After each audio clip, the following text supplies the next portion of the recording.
بسم الله الرحمن الرحيم، والصلاة والسلام على خير المرسلين. بص، ده وش المخدة، الوشاشة اللي بتبقى متركبة دي انا بجيبها، ما بخيطهاش، بركبها كده وبلبس عليها كيس المخدة عشان بحب اغسلها. ما اقعدش كل شوية اخيط واغير فيها. النهارده بقى روتين معاه ان احنا ننضف الدولاب، اوضه النوم يعني، ونشوف بقى نعمل فيه ايه وننضفه كده. احنا كنا ملمعينه بقى قبل رمضان، فمش هنحتاج فيها شغل كتير. قلعنا المخدات بتاعتنا ونشيل بقى المفارش بقى، خلاص القطيفه دي والدفايات هتتشال. وهنشيل بقى ايه التلبيسه اللي بتبقى على المراتب التاكي لازم لما تجيبيها تحط لها ايه، اي تلبيسه كده بتجيبيها من اي توحيد ونور، اي محلات اللي بتبيع المفروشات، عشان بتحملك المرتبه من حاجات كتير، اي بقع اي حاجه عليها. تخبطي بقى المرتبه بتاعتك كده، تديها تنفضتين حلوين، ونروح بقى نغسل كيس المرتبه ونغسل كمان الدفايات، مش عايزينهم تاني. هنفرش بقى ملايات خفيفه بس من غير الدفايات. وللحفه دي كمان بعد العيد بقى كده هنغسلهم ان شاء الله.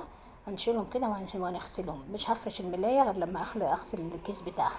نقوم بقى نشتغل بقى كده، نفضت الشباك من الاول، عشان خاطر ما ايه بتيجي الاضاءه فتيجي في الكاميرا وبتبين الكاميرا مش موضحه الصوره بتاعتها. مسكت بقى كده كل الحيطان، بجيب اي قماشه كده، بشيل الاتربه اللي بتبقى على الحيطه كده. اي غبار بيبقى على الحيطه بتشيليه كده، واي غبار بيبقى على الكرانيش من فوق او الديكور اللي بيبقى عندكم، وتروحوا ماسكينه بقى. هنعمل بقى التكييف دوت، هوريكم بقى تنضفوا التكييفات ازاي، سواء كان شباك او سبليت، بعد العيد ان شاء الله كده على دخلة الصيف بقول لكم انا هنعمله. ونمسك بقى الدولاب بتاعنا بقى، نجيب بقى الحافات من فوق كده، الحافه اللي بتبقى من فوق كده، حرف الدولاب من فوق، واي غباره كده بتبقى موجوده قماشه تكون ناشفه شيلي الغباره الاول. بعد كده لو عايزه تلمعي هاتي ميه وخل، او هاتي الملمع بتاع الاسطر او اللاكيه اللي بتجيبوه، هي ميه وخل لو اقل حاجه. بمسك بقى الدولاب عندي كده بقماشه كده ناشفه، وامسك بقى مقشه، اقل حاجه ما يكون عندك مقشه بتبقى مساعداكي بقى ان هي بتعمل على طول بقى، بتنضف معاك. وبقى لو في لمبه كده زي كده على جنب بننضفها كده، وفوق التسريحه وكل حاجه بقى، كل عام بقى بنت بخير. وخلاص رمضان مشي بقى وخلاص على ابواب العيد. ونضفي بقى تسريحتك كده، وكل حاجه تبقى من حواليكي كده تبقى نظيفه، كل حاجه تهتمي بيها في ايام العيد.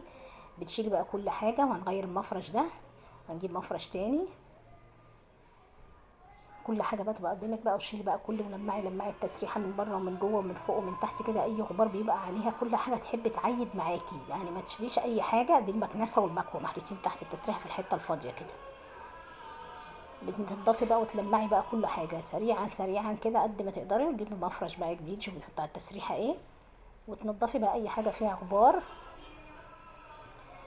بتلمعيها بقى وتنضفيها. بقول لكم لو عندكم بواقي، اي علبه كده تكون عندكم بواقي مكياج بتكون في حاجات زي ده كده، تجيبوا لها الدرج بتاعها اللي بيبقى بالورده، يا اما علب بتبقى عندي كده بتستغليها وتشيلي فيها حاجات برضو، مش كل حاجه بنحط في الادراج يعني. بلمع بقى كل حاجه، ما بخليش بقى.